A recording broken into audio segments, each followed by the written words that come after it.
Good morning, everyone. My name is Teresa Woodruff, and I serve as the interim president at Michigan State University.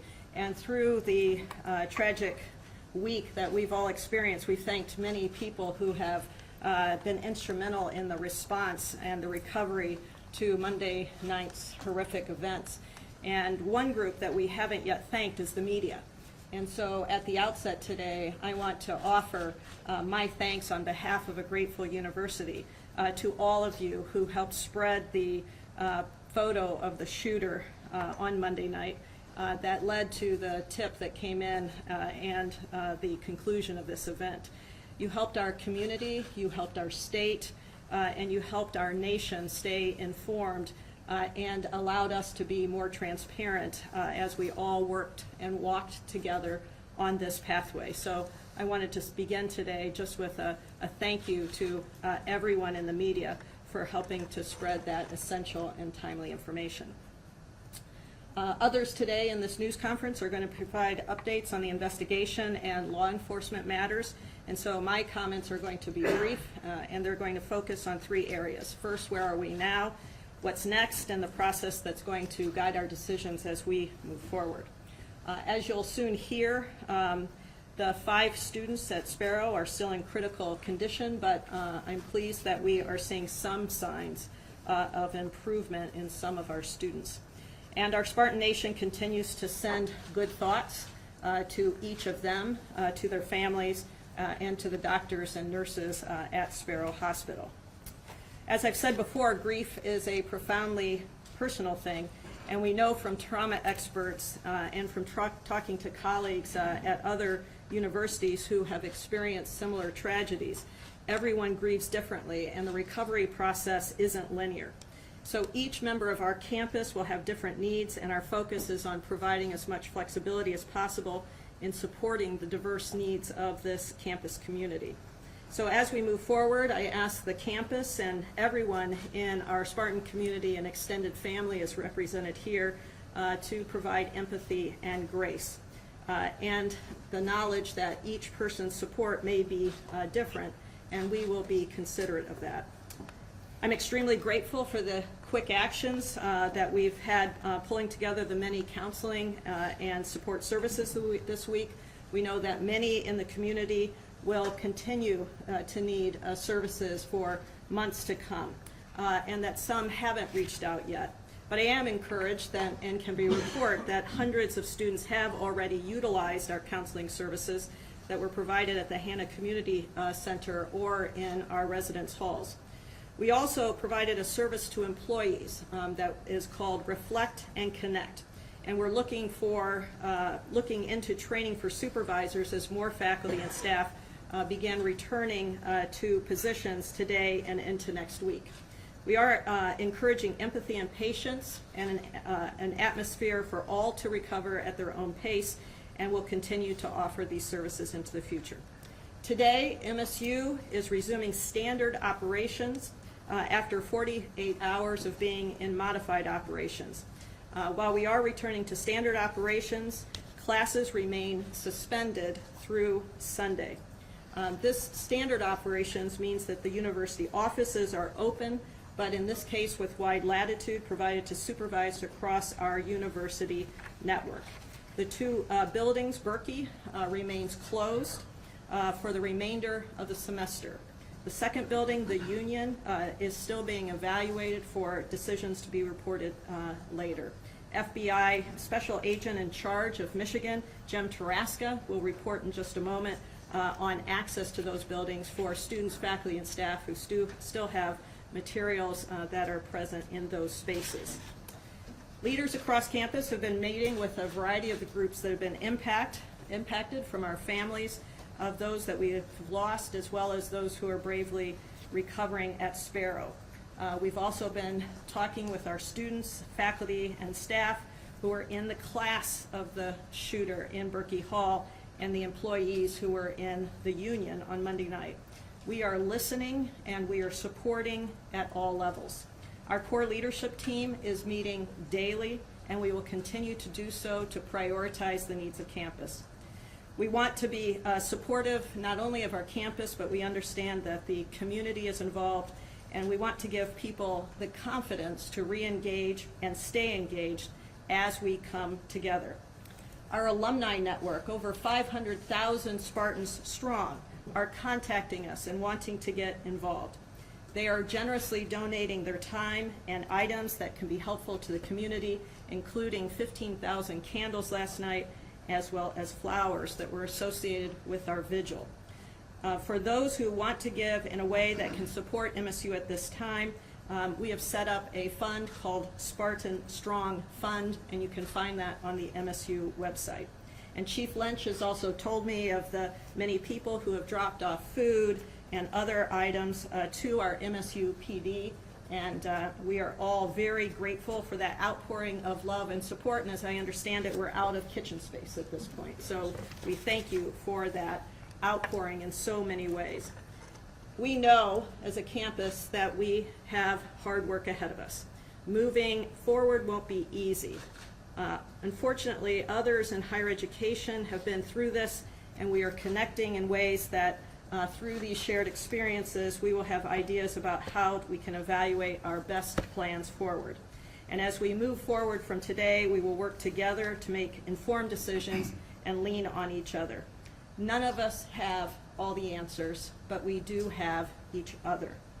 So at this point, I'd like to turn this briefing over to our Chief of Police and Adjunct Professor in our School of Criminal Justice, Marlon Lynch. Marlon? Thank you, President Woodruff. Good morning. I'd like to start with some thanks to outreach by our colleagues, our local partners, but also some well-established associations, the Michigan Association of Chiefs of Police, the International Chiefs of Police, the International Association of Campus Law Enforcement Administrators, and the Commission Agency on Law Enforcement Accreditation. We have all received your support, prayers, and thanks, and very well valued. So thank you for that. In addition to that, I decided to focus on some positive things that have been shared with me over the past couple of days with that. In helping us in our response to this critical incident, we had approximately 19 law enforcement agencies and 6 fire departments, numerous emergency medical services as well respond to that. We had off-duty police officers, not only from our police department, but from local and partnering agencies that responded, that came without a request to help during that particular situation. Not a surprise, though. What occurred on Monday night as far as our response is a collaborative effort and is the product of constant and continuous training together, relationships, and preparation for that. We also, unfortunately, had an opportunity to respond last week to Okemos High School with a very similar result. The difference is that was not confirmed and it was ruled to be false. So just imagine the stress put on the first responders responding to a situation at Okemos High School that we take very seriously until otherwise notified. And then just a few days later, responding to this incident here. We have to recover too. We have to heal. That process has begun as well. We've made services available for our staff, our police and public safety staff, beginning today. We also have short-term plans as well as long-term plans as we move forward with this. And we are definitely consulting those that have been through this process before for that particular reason. Learned a few amazing things. And again, not surprising, just knowing what has occurred and who's involved. Our students that were in Berkey Hall, in addition to being placed in situations that they probably have never been encountered with before, when their students and their friends and classmates needed assistance, they rendered aid. They took the time to render aid with that. The officers that responded and were in the buildings within minutes one of the first things they encountered were the victims. And those victims happened to be our students. And they stopped to render aid and immediately got emergency medical services on scene to remove them so that they could get the treatment and the care that they needed. Those are significant because they gave them a chance, those that had been wounded. And they're still fighting. But based on those being present at the time, stopping to actually render aid to them.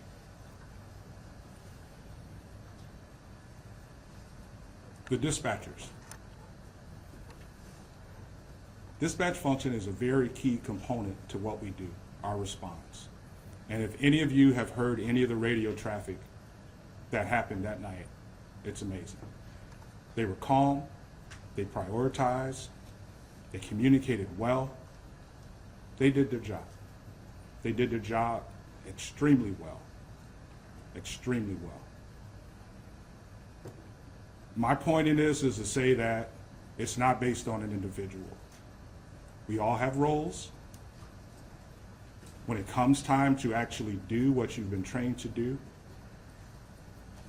that happens. And there's a caring component as well.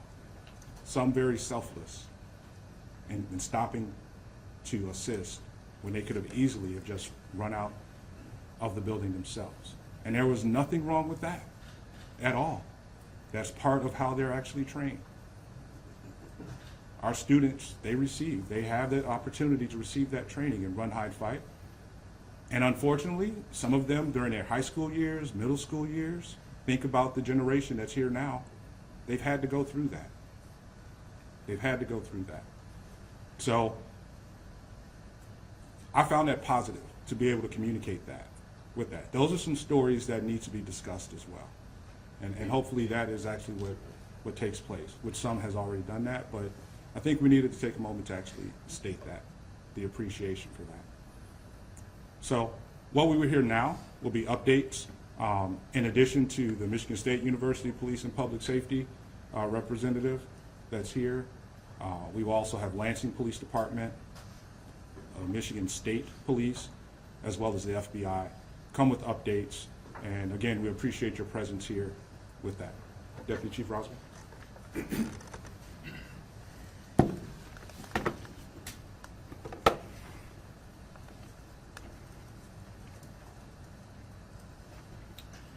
Good morning, everybody. Thank you, Chief. I want to begin by, again, honoring the victims, our students. As a father, I cannot imagine what all the families continue to go through.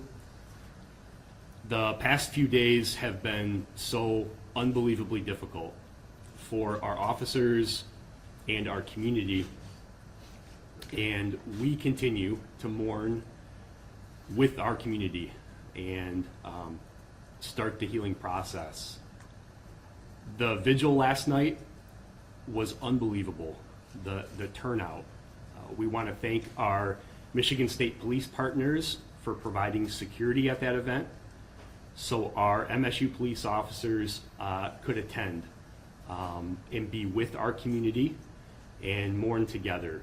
And that event truly was unbelievable how many people came from all over the country for that event.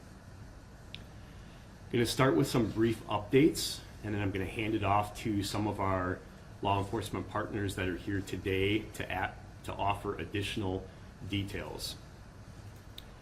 We've received questions about the ages of the deceased students, and those are as follows. Ariel Anderson was 19 years old. Brian Frazier was 20 years old. And Alexandria Werner was also 20 years old. We were present yesterday when they were recognized in the chamber of the Michigan House of Representatives, and that was a very moving experience as well. As the president mentioned, the 5 students in the hospital remain in critical condition. Out of respect for the families, we will not be releasing the names of the victims in the hospital.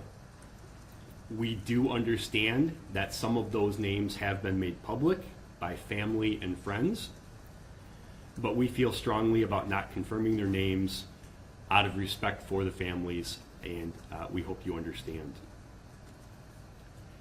So even though MSU Police and Public Safety is the lead agency in charge of this investigation, the investigation is very complex. It's bifurcated and involves many different agencies.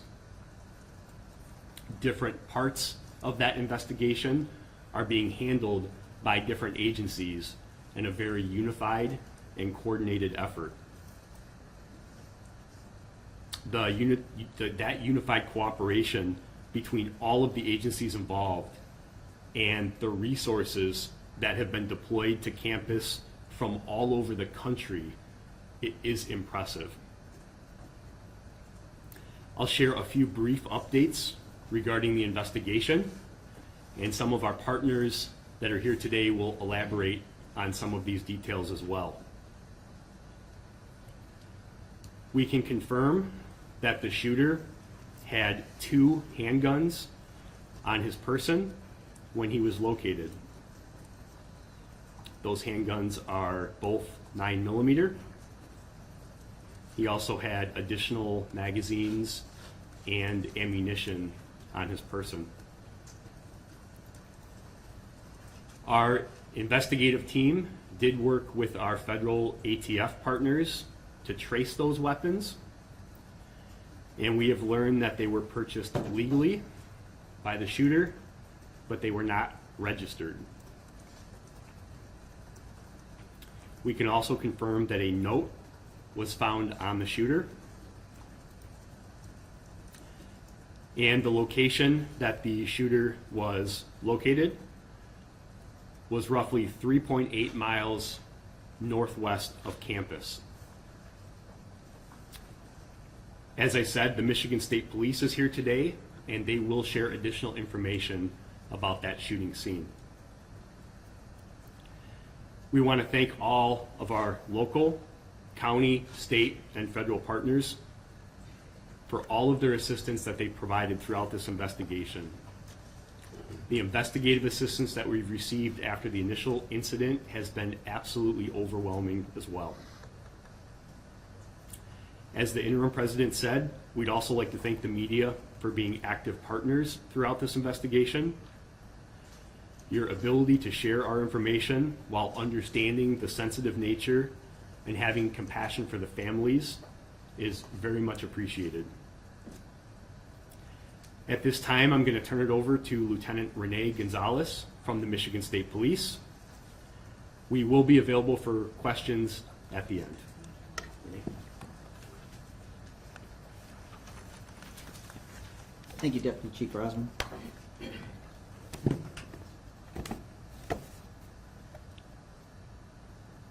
Information I'm going to give out is dealing with the contact that LPD, MSP, and our state security officers had contact with the shooter at Lake Lansing and Larch Road. Our detectives responded to Lake Lansing Road and Larch Street, where a subject matching the MSU's shooting suspect, Anthony McCrae, was observed walking. What had happened is the LPD officers received a call that subject matching that description was walking down the street. This was on Lake Lansing Road near Larch Street, city of Lansing. Officers made contact, 2 LPD officers made contact with the shooter, approximately 20 feet from McCrae. They exited their vehicle, ordered him to show his hands. However, he produced a weapon and then killed himself. It does appear that from the body-worn camera that McCrae did not verbalize anything to the officers prior to him shooting himself or taking his own life. Once they had waited for 2 additional state security officers to arrive on scene, they walked up to the shooter who was laying on the ground, cleared the scene for their safety, and then started life-saving efforts on him. However, he was declared deceased at the scene. After that, 2 other state troopers also showed up on scene. Our detectives arrived on scene. They conducted interviews with the officers on scene, photographed the area, downloaded body-worn cameras, in-car videos, and did round counts for all the officers to ensure that no rounds were fired.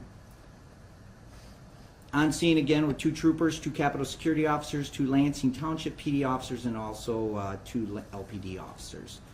Search was done after the scene was secure of McRae's residence with a search warrant that was authored by MSU PD along with LPD.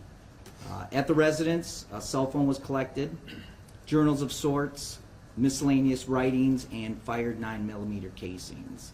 McRae's father was also interviewed on scene by the MSP detectives at the Lansing Operations Building. Once the search of the residence was completed, detectives began a surveillance canvass to attempt to track the shooters once he cleared the MSU campus until he made contact with the LPD officers. They were able to track his journey from the MSU campus to where he was made contact. They are conducting additional surveillance canvasses to see if we can find anything else on where he might have been. Detectives are also assisting with downloading information from McRae's phone, following up on CATA, as 2 additional bus tickets were found in his possession.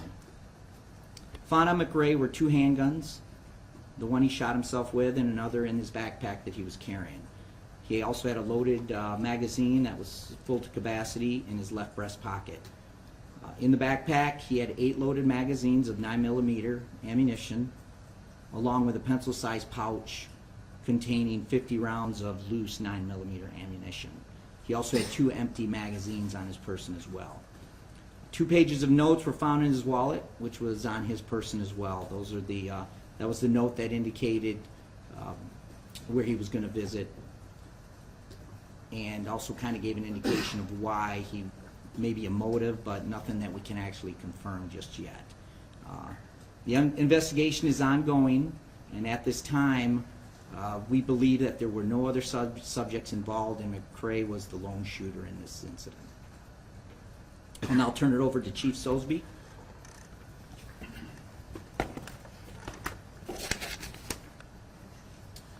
Thank you, Lieutenant. Good morning, everybody. My name is Ellery Sosby. I'm the Chief of Police in Lansing.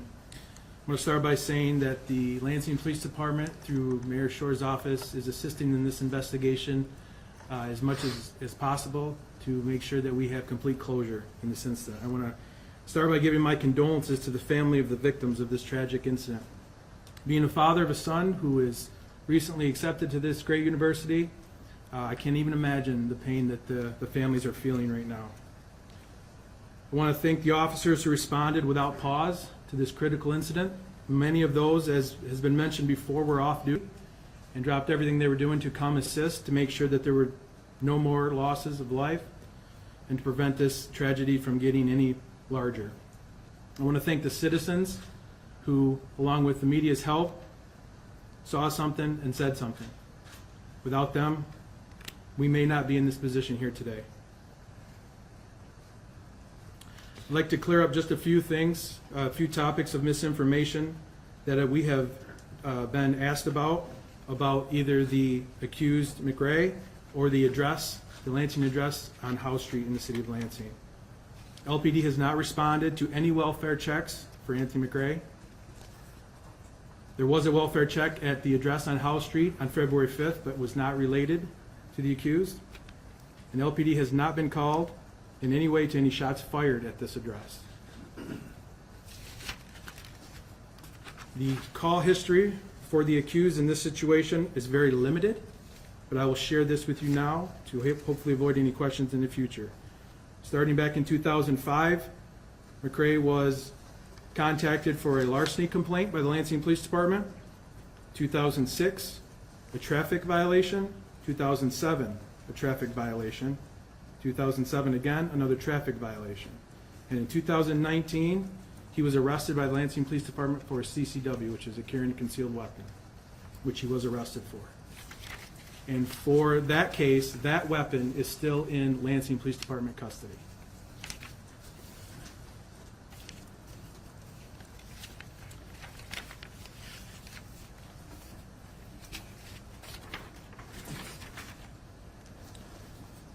As the lieutenant shared, 2 Lansing police officers made contact with the accused in approximately the 800 block of Lake Lansing Road. And the accused was contacted. He produced a handgun and ended his own life. I cannot commend the officers enough for their actions, and I'll be open for questions here at the end, but for now I'm going to turn it over to FBI Special Agent in Charge, James Taraska.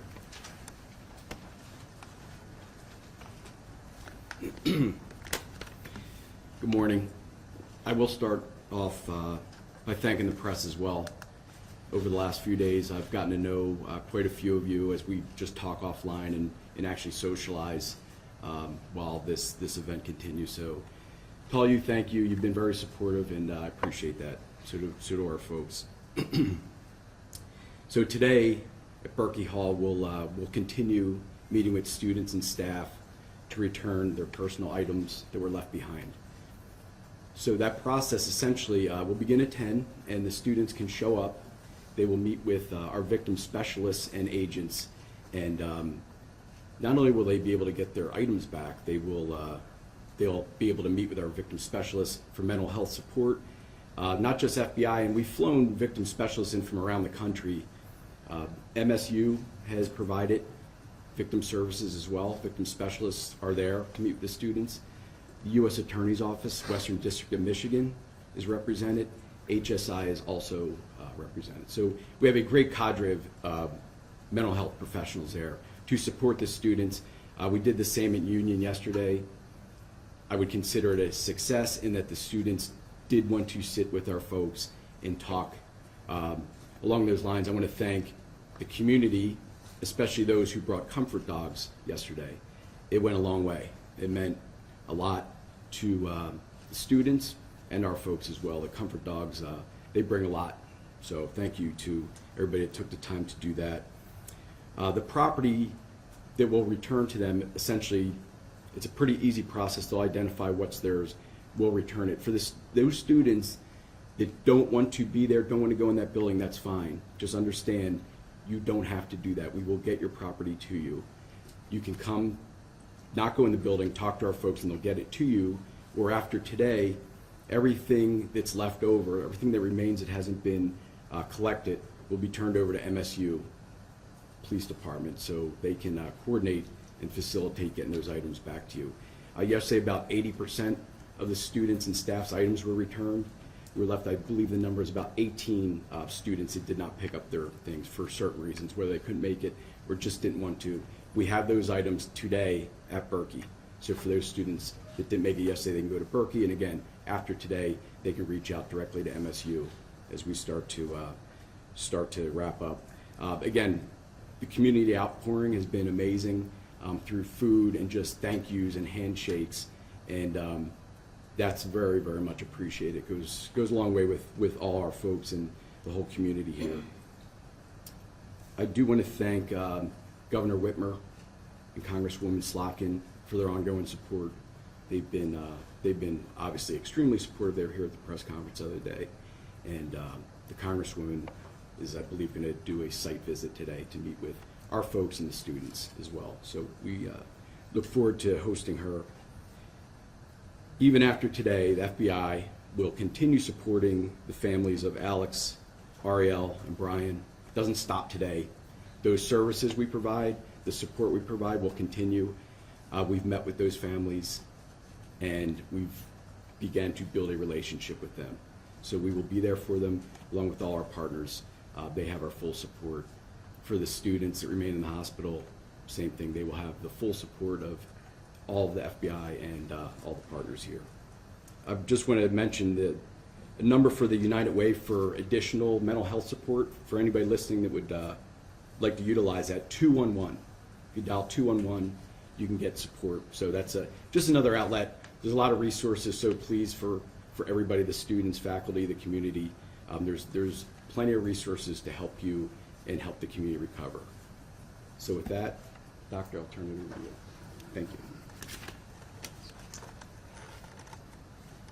Good morning. My name is Dr. Rima Vassar. I'm the chair at MSU for the Board of Trustees, and I come to you today as both the chair and the mother of a Spartan who was on campus the day that the shooter came and took so much from us, but also took our sense of safety. I have this dual role as I'm going through this with the Spartan community, and it's an identity that allows me to see a lot of empathy in people and a lot of grace, and I'm so grateful to the community who has been supportive in ways that we just couldn't imagine. That evening, my daughter called, and she joked and said this later today. She said, that's the first time you ever answered my call that fast. Generally, she calls for money, so she might not get me on the first ring, but I answered right away, and she said that's when I knew it was real. She sheltered in place in a bathroom for 3 hours waiting for this to end. And as I'm taking the updates from campus, I'm also fielding her calls, my family's calls, who are all trying to figure out, is she okay? Am I okay? Is everyone okay? I want to commend Chief Lynch. You have organized and coordinated services in ways that I didn't imagine. All these folks coming together to make sure that our Spartan community feels safe has been enlightening in so many ways, but also just reassuring. Even last night at the vigil, my daughter had not been on campus since Monday, but I convinced her to come. Immediately when I got on the stairs, she started to text me, "Mom, I don't feel safe. I want you to get down. There are people who are kneeling. I'm not sure what's happening." And so I texted her to get to the chief. You know him? Get next to him. You'll be safe. I know people took exception to that text. I don't know what you would have done if that were your daughter. I want us to give the grace that's necessary. We all are going to be healing in different ways, in different paces. I'm one of those mothers who's like, tough it up, you know, you scraped your knee, you want peroxide or alcohol. Like, I'm one of those moms, right? But I'm giving my daughter, who is a kind, low-key, cool kid, a lot of grace. And I want that grace extended to all students, all staff, and all faculty. The board has gone to talk with Ariel's parents, Alexandria's parents, Brian's parents. Heart-wrenching discussions. Our hearts go out to them. We have offered all our services to them. We also went to Sparrow to meet with the families whose children are fighting for their lives right now today. And it was amazing how gracious they were. They're asking how we're doing. I mean, just the Sparrow community has been absolutely amazing. That was the quote from one of the fathers. And so I'm grateful to them for their service to these families. This is a hard time, a tough time, but we're going to get through it. In the coming days, the board will continue to meet with the administration. We'll continue to get updates from Chief Lynch around what has happened, debriefing what we know to be true, what could be different going forward. And we also are meeting with faculty, staff, and students around their issues of safety and where they felt the safest and why, right? And how we can recreate those kinds of places all around campus.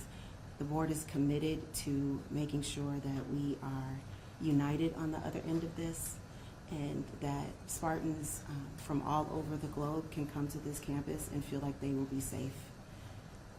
We will not have our safety and security stolen by a man with a gun in a senseless act of violence.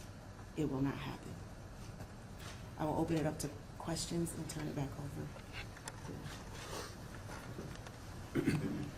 And I tell you what, before we open it up for questions, I do just want to highlight that, you know, again, this investigation that's ongoing is so massively complex that you may have questions that we know the answer to, the folks up here today just might not have that information. So please be patient with us.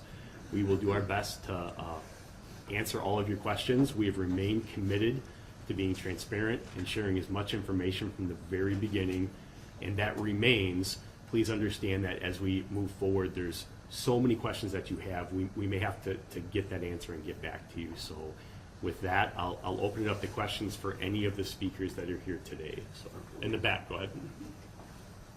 Good morning. Thank you for sharing these updates with us. Adrienne Broadus from CNN, also a 2006 graduate. First question, what's on your heart today?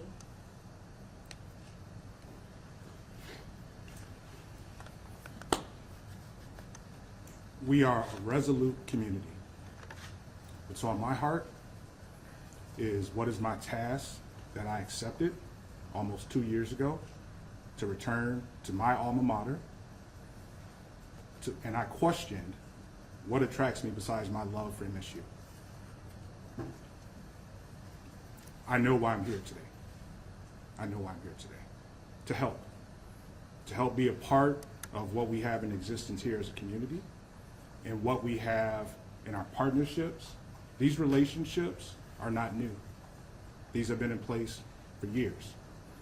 And the amazing thing is that I'm an alum, Chris is an alum, Ellery's an alum, the sheriff's an alum, the chief in Meridian Township is an alum. We could go on and on with that. We are truly invested in what we have here. And we're going to keep it. But it opens discussions for how we proceed and how we create that environment. It's just not up to us. We're going to have discussions with our community. And this is a societal challenge as well.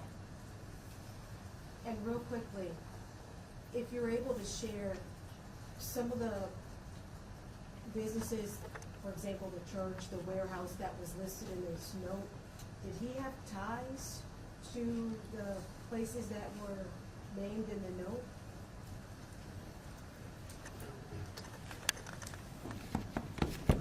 Reference the note with the listing of the businesses. Through our investigation, we found that he had had contact with some of those places. He was an employee of the Meyer Warehouse at one time. In a couple of other businesses, it appears that he'd had some issues with the employees there where he was asked to leave. So it looks like he possibly, a motive for that was he just felt slighted, and that's kind of what the note indicated. The surveillance image obviously proved pretty important for capturing Mr. McCray, locating him. But why did it take 3 hours to get that out? Like, do you have real-time monitoring of cameras on campus? What was the process of actually going through that? Yeah, that's a good question. You know, we have thousands of cameras on this campus. We've worked recently to enhance that even further. That system is complex, and our investigators immediately began reviewing surveillance footage. It did take them a little bit of time to locate that due to the number and the volume of cameras that we have. And we didn't know what his path was at that point. We didn't know which door he exited. We didn't know which route he took. We didn't know where he went after he left those buildings. When our officers arrived on scene at both of those locations, he had already left the building. We didn't know by which direction, which door, and so we immediately began reviewing surveillance footage. As soon as we located that image, we immediately pushed it out on social media. My understanding is that the caller actually saw it on one of the news stations, and so we've already said this, but we can't thank our partners enough for amplifying that. And then 17 minutes later, we received the phone call through our dispatch center that he was seen. So while I know the timing, people may question the timing, this was an ongoing complex incident. And it took a little bit of time to find that image, but we worked valiantly, and I commend our investigators that set their rifles down and turned around and started looking at a video on the computer to locate those images. Do you have real-time capability right now? Yeah, I'll let the chief. So that's part of our overall strategic plan is we are currently in a process of centralizing all security systems that will accompany or will come with real-time monitoring, which is what you're speaking of, is when an example would be in a situation like that, the location would be identified, the operator would know that that particular location has X number of cameras and begin automatically pulling the cameras up to help with the overall response for that. That's something that's in development. That was an initiative that we announced in the fall with that, and that's currently underway with it. I want to go back to the state police on the letter, if we may. A couple of things. I just want to make sure I understand this correctly. You confirmed that the letter said, "Hi, my name is Anthony McRae," and later said, "I will be shooting up MSU." Can you confirm that? That I can't confirm. I've only gotten some information from the letter. I have not read the letter, so I'm not sure exactly what that says. So I can't confirm nor deny that that was on there. So businesses were threatened, a church was threatened, and then a school district in New Jersey as well, correct? That's true. And you mentioned the connections potentially between the businesses, and can you say anything about a connection to the church and also what the connection to the school district in New Jersey was? I know that talk about them having been part of that community, but specifically the school district. The school district, I can't comment on why he was threatening that specific school district. We just know that he did have some connections to New Jersey, but that was years ago. So I'm not sure why he was bringing that up so late in the game. And the church. The church, I have no information on that as well. Okay, and he also in this letter, correct me if I'm wrong, claimed to be the leader of 20 killers, is that right? That's true, yes. Can you give us a sense of how you were able to invalidate that claim if you have found that to be unsubstantiated? Because obviously once the suspect's body was found, an all clear was given on the campus, so can you just give us an idea of how that was found to be unsubstantiated?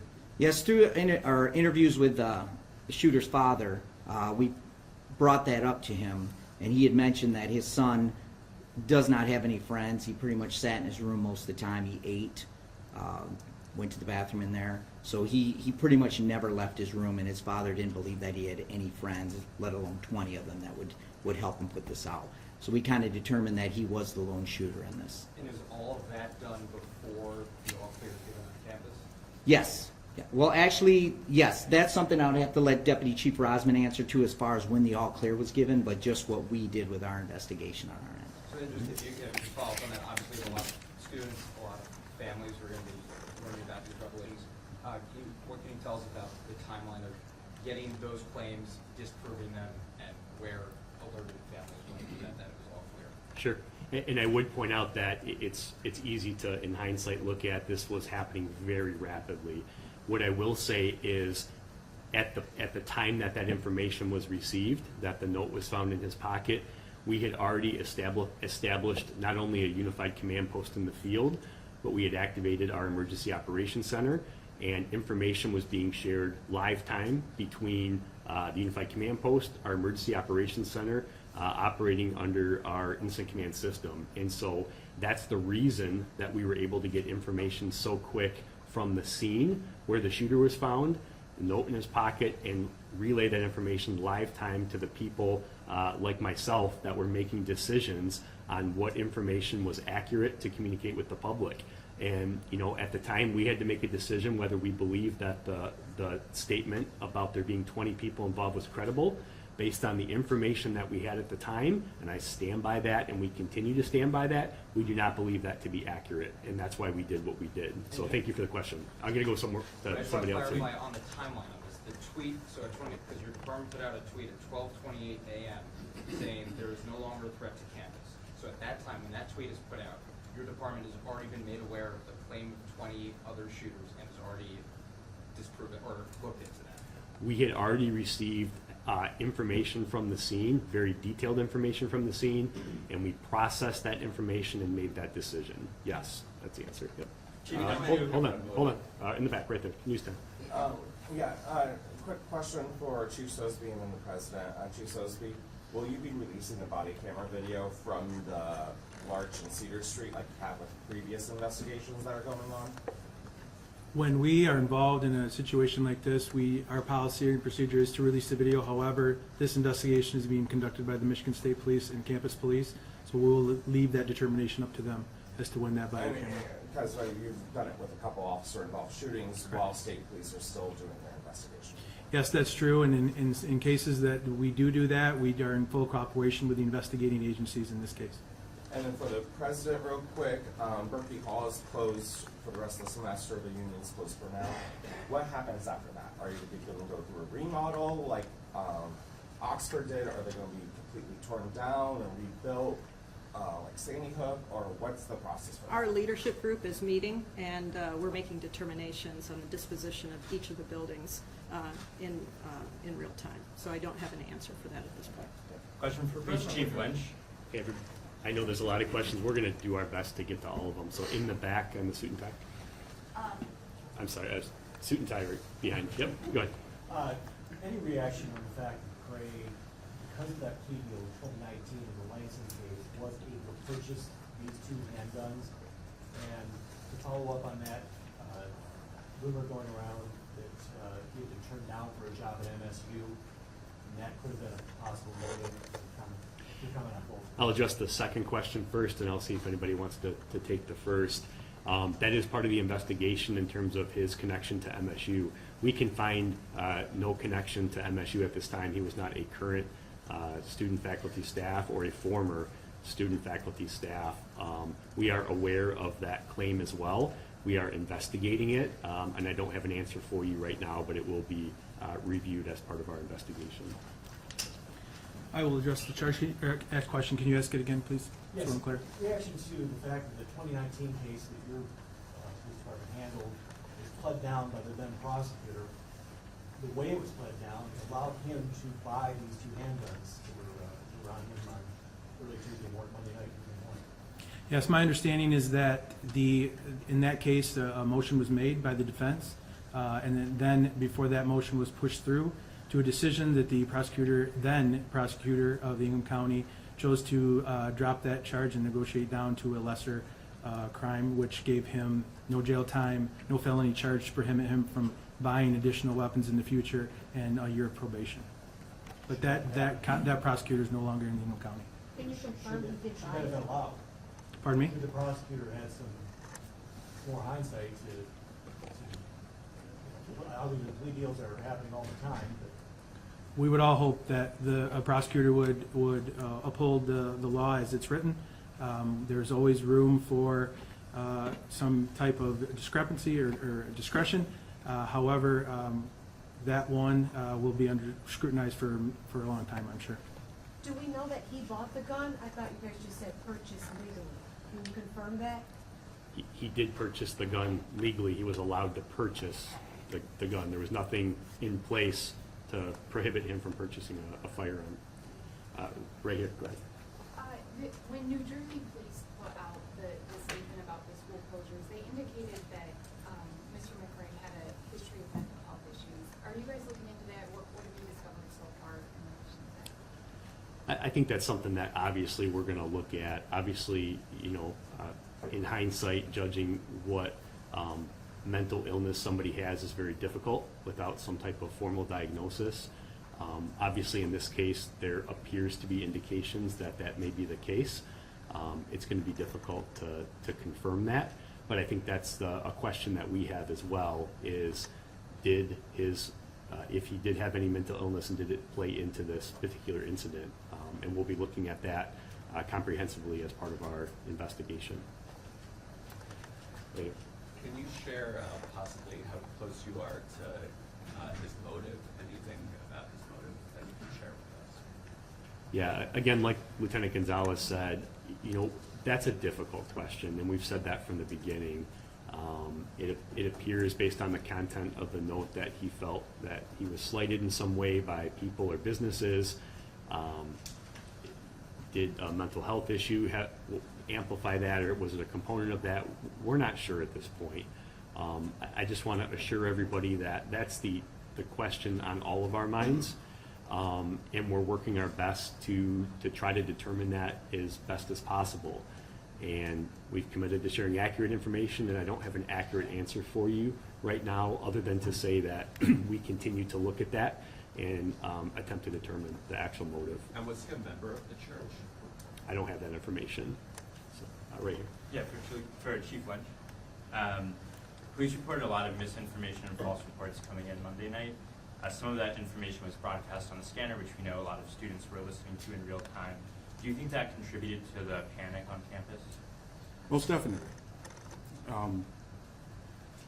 Misinformation is, it's self-defined by how it's stated, right? And if that's what's going on, what else do you have to believe?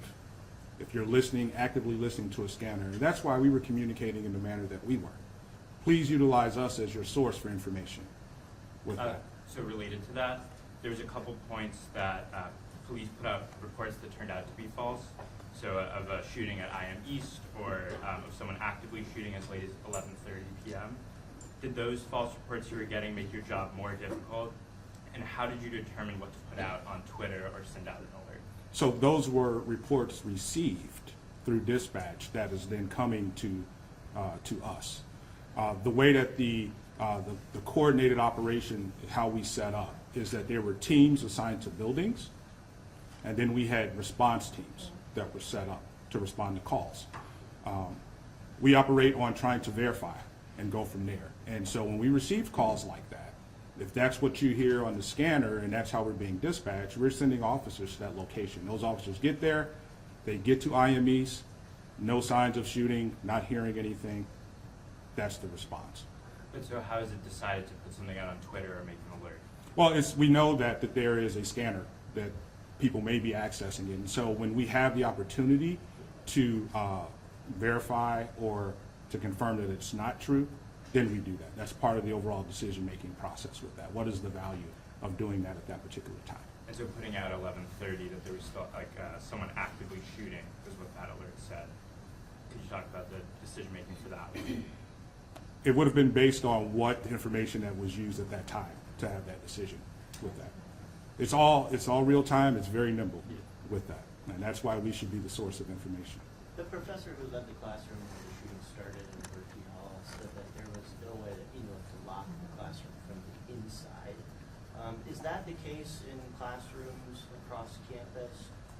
And is that best practice to not have a locking mechanism? Most K-12 schools, for instance, in these instances, have a mechanism for teachers to lock the classroom doors. Well, I'm not familiar with the statistical information for K-12, but would be the fact is that we have 400 buildings as opposed to maybe 1 or 6 with that. And so the sizes are definitely going to vary with that. Our practice currently is to not outfit each and every classroom with mechanisms like that. There are a couple of reasons why or why not to. That's in a discussion in itself on the advantages, the pros and cons with that. However, those components, these coming days and discussions we're going to have with our community we'll lead the discussions, but we'll present options. And as a community, we'll decide on how we proceed with different physical security, police officer presence, potentially security officer presence, additional security systems. All of those will become part of it with that. But today, that is not how we're set up in all of our classrooms with that. Chief, you mentioned that students rendered aid to each other. We are hearing reports that possibly one of the students killed acted heroically and tried to take the shooter down.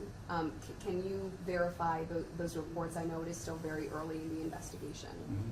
I couldn't speak specifically to that action with that. Lots of information being fielded at this time.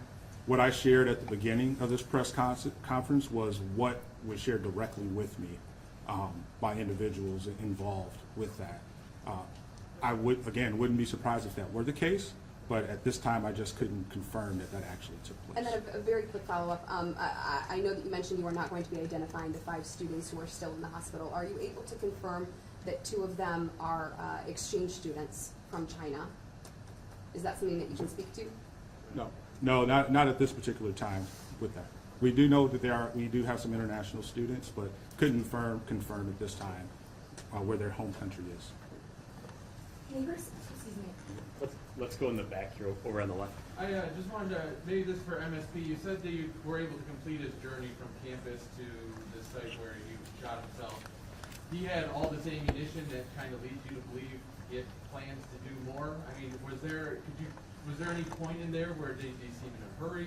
Did he stop at other places and kind of contemplate doing something, or was he calmly walking home? It looked like from looking at the video that we did have portions of, that he was just walking home.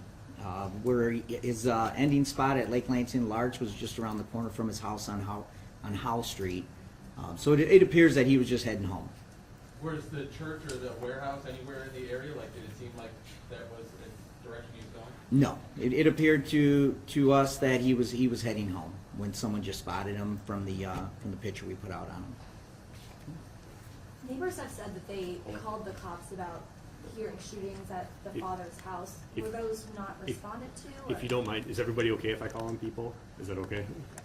I appreciate it. I'm just trying to keep things a tad bit orderly. It's okay. I'll come back to you though. Right here, the ma'am in the black vest. Yeah, I have a question for the president. What do you have to say to students and future students who say that this shooting, the university is tarnished by this shooting?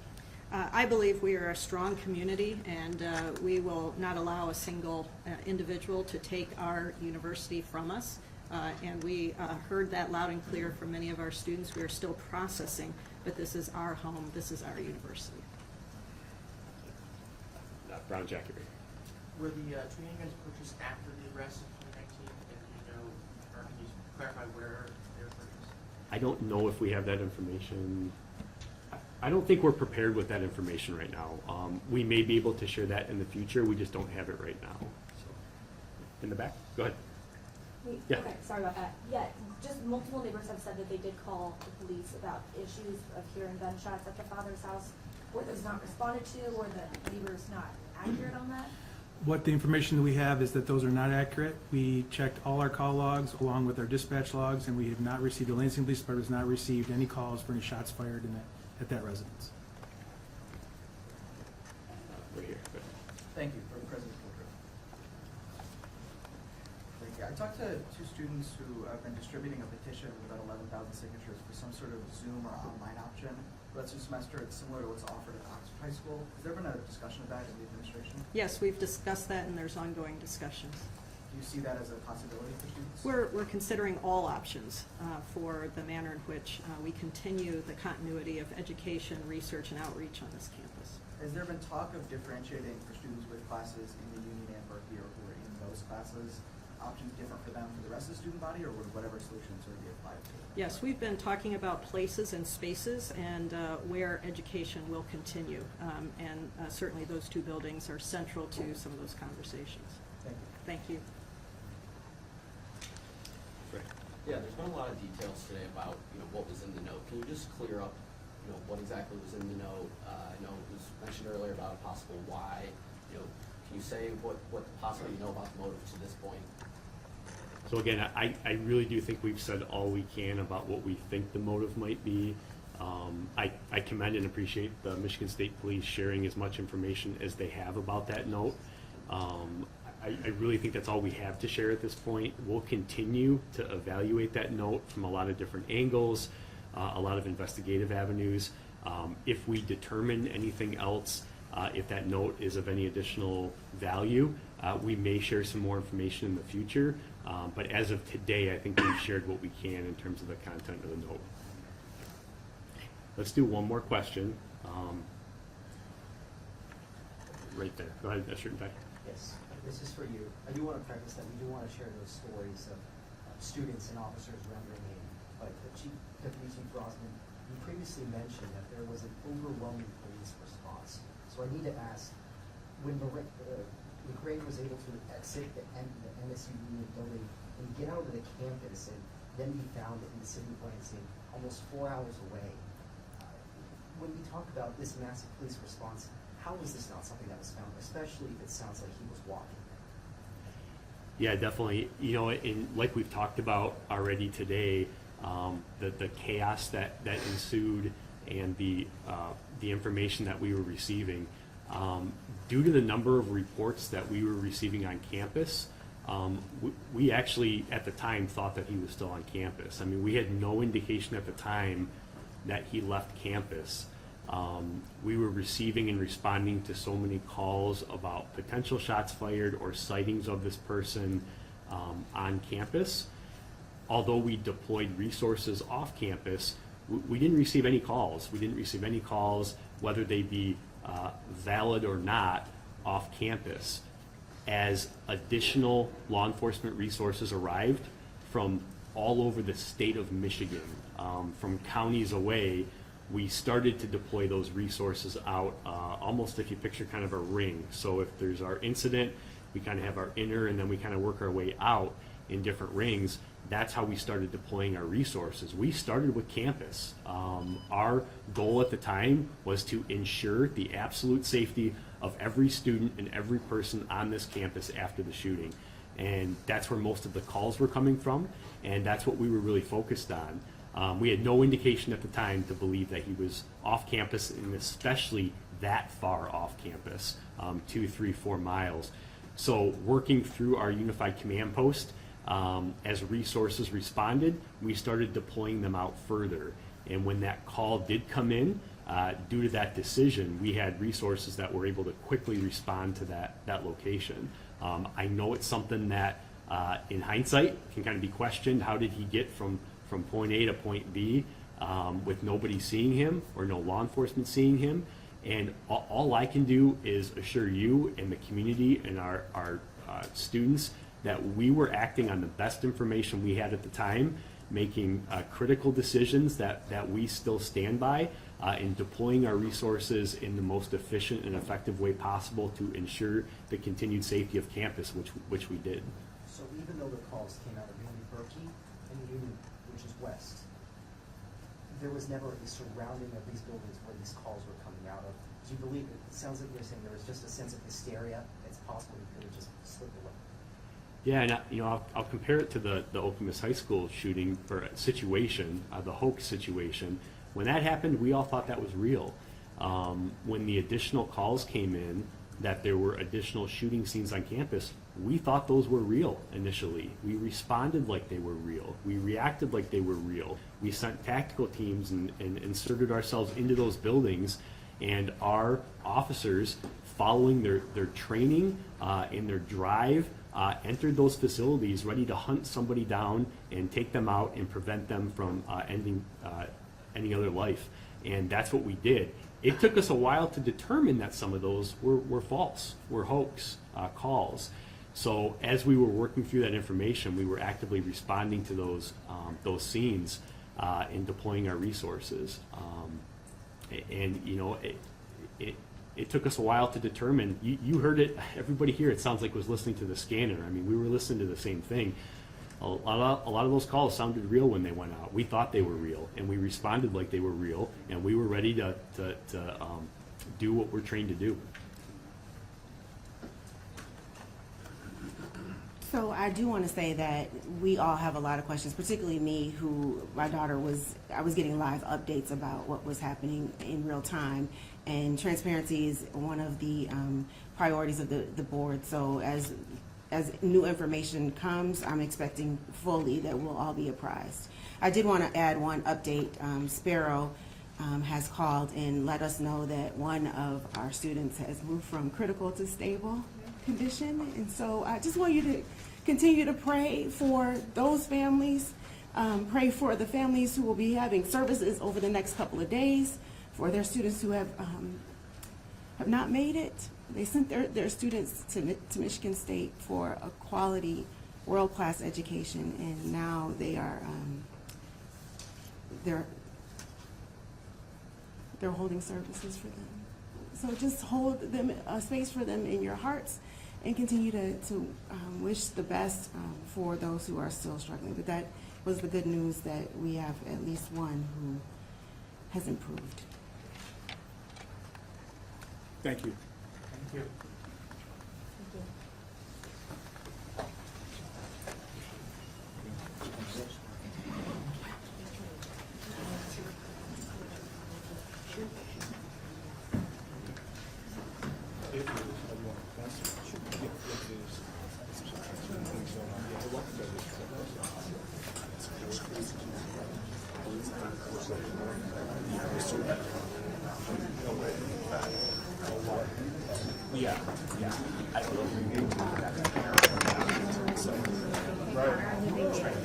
Okay. I already texted foreign because stable is out of condition. So I wasn't good for that. So.